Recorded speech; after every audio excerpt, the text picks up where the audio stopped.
માંડવી બાર એસોસિએશને અચોક્કસ મુદ્દત સુધી હડતાળ શરૂ કરી સરકારના સચિવાલય વિભાગ દ્વારા ફેમિલી કોર્ટની માંગ સંતોષવામાં આવી છે અને મુન્દ્રા ખાતે ફેમિલી કોર્ટને મંજૂરી અપાઈ છે। જોકે સચિવાલયના આ નિર્ણયનો માંડવી બાર એસોસિએશન દ્વારા વિરોધ કરવામાં આવ્યો છે અને એવી દલીલ રજૂ કરવામાં આવી છે કે માંડવી ખાતે ફેમિલી કોર્ટની જોગવાઈ હોવાથી ફેમિલી કોર્ટ માંડવીને ફાળવવામાં આવે। આ પ્રકારની માંગ સાથે આજથી માંડવી બાર એસોસિએશન દ્વારા અચોક્કસ મુદ્દત સુધી હડતાલ પર ઉતરવાનો નિર્ણય જાહેર કરવામાં આવ્યો છે। મામલતદાર કચેરીએ વકીલો દ્વારા આવેદનપત્ર આપી રજૂઆતો કરવામાં આવી હતી।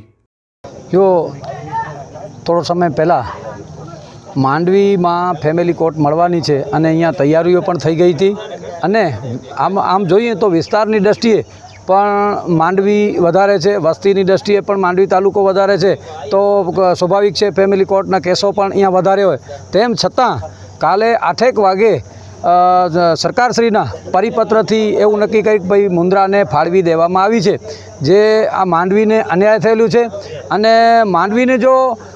ફેમિલી કોર્ટ ન મળે તો માંડવીનો વિસ્તાર મોટો છે અને કોટાયા છે, હાલાપર છે, લગભગ 60-70 કિલોમીટર દૂરથી આવવું પડે અને ફેમિલી કોર્ટના જે કેસો એવા છે કે જે ગરીબ માણસો છે એને પૈસા પણ ખર્ચ લાગતો હોય અને અહીંયા માંડવીથી ઉहाँ જાય તો બહુ તકલીફવાળો કામ થાય અને સરકારશ્રી તેમજ હાઈકોર્ટનો એવો અભિગમ છે કે જે ન્યાય છે એ તમારા દ્વારે, એવી જો વસ્તુ હોય કે ન્યાય માણસના દ્વાર સુધી પહોંચે એવું જો અભિગમ હોય અને આવી રીતે જો ત્યાં ફાળવી દેવામાં આવે તો બહુ ગંભીર ઘટના છે અને એના માટે માંડવી બાર એસોસિએશન હડતાળ પણ કરી છે અને તમામ રીતે અમે લડી લેવાના મૂડમાં છીએ અને માંડવીને જો આવી રીતે અન્યાય થતો હોય તો ભવિષ્યમાં બહુ ગંભીર નિશાની છે। આપણે એસડી કોર્ટનું જોઈએ તો પણ જે તે વખતે માંડવી નગરપાલિકાથી મુન્દ્રા તે ગ્રામ પંચાયત હતી તેમ છતાં ત્યાં ફાળવી દેવામાં આવી। પછી પ્રાંત કચેરી પણ મુન્દ્રાને ફાળવી દેવાનું, જ્યારે કે માંડવી મોટો વિસ્તાર છે, ગ્રામ પંચાયતની દ્રષ્ટિએ જોઈએ તો પણ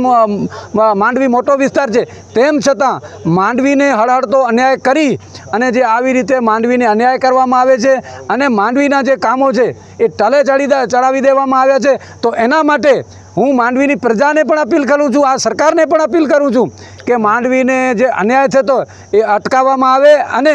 નહીં તો અમારા ગાંધી ચિંધ્યા માર્ગે અમારે જવું પડશે એવું તમારા માધ્યમથી હું સૂચના આપું છું।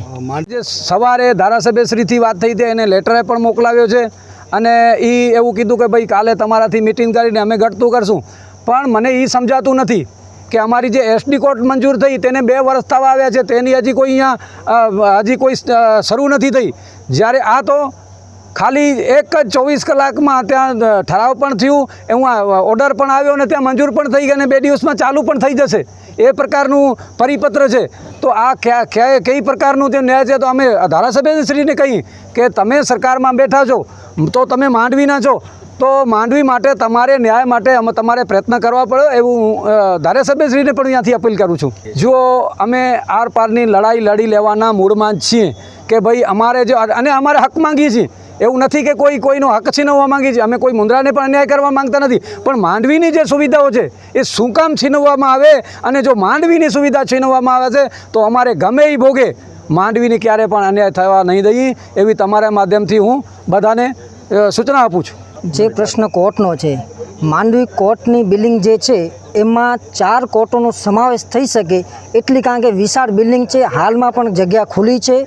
અને બીજું કે જે તે વખતે કારણ કે માંડવી કોર્ટને કારણ કે લેટર એવી જાણ મૌખિક કરવામાં આવેલ હતી અને એમાં પણ કારણ કે ત્યાંથી એવી રજૂઆત થઈ હતી કે માંડવી કોર્ટે મૌખિક પોતાનો જવાબ એવો મોકલાવ્યો હતો કે અમારી પાસે રૂમ ખાલી છે અને પૂરતી વ્યવસ્થા છે અને સગવડ છે, તેમ છતાં કાલ સુધી કારણ કે અમારો જે કોર્ટનો રૂમ છે એ સફાઈ થઈ ગયો,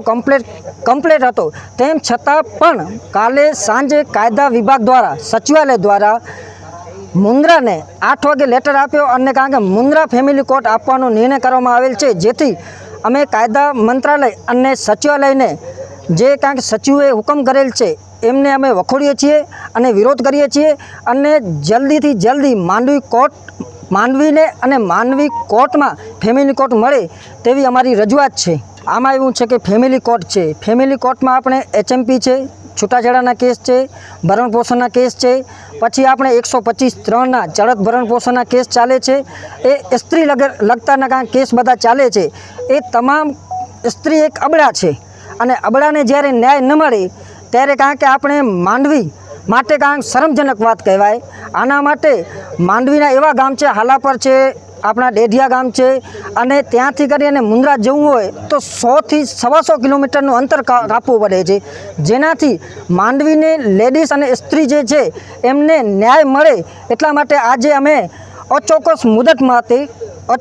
માટે અમે હડતાલ ઉપર ઉતર્યા છીએ. જ્યાં સુધી અમને ન્યાય નહીં મળે ત્યાં સુધી અમે હડતાલ અમારી ચાલુ રહેશે અને એના સિવાય જે પણ કાયદાકીય જે પણ પગલાં લેવાના પડશે એ અમે લેવા તૈયાર છીએ. એક બાજુ સરકાર મીડિયેશન સેન્ટર તાલુકા વાઇઝ શરૂ કરવા જઈ રહી છે, પણ મીડિયેશન સેન્ટરમાં જે કેસો રાખવામાં આવે છે એ જ કેસો ચલાવવા માટે જો મુન્દ્રાને સત્તા આપવામાં આવે છે તો આ યોગ્ય ન કહેવાય, કેમ કે માંડવીમાં તમામ સગવડો આપવામાં આવેલી છે, તો કોર્ટમાં પણ તમામ સગવડ છે, તેમ છતાં પણ માંડવીને અન્યાય કરી અને મુન્દ્રાને આ સત્તા આપવામાં આવી છે. આમાં જોઈએ તો મહિલાઓ જ્યારે તકલીફમાં હોય છે ત્યારે ન્યાય મેળવવા માટે કોર્ટમાં આવતી હોય છે, અને એ જ ન્યાય મેળવવા માટે જો એમને મુન્દ્રા જવું પડે તો આર્થિક પણ એને તકલીફ પડે અને શારીરિક પણ એને તકલીફ ભોગવવી પડશે.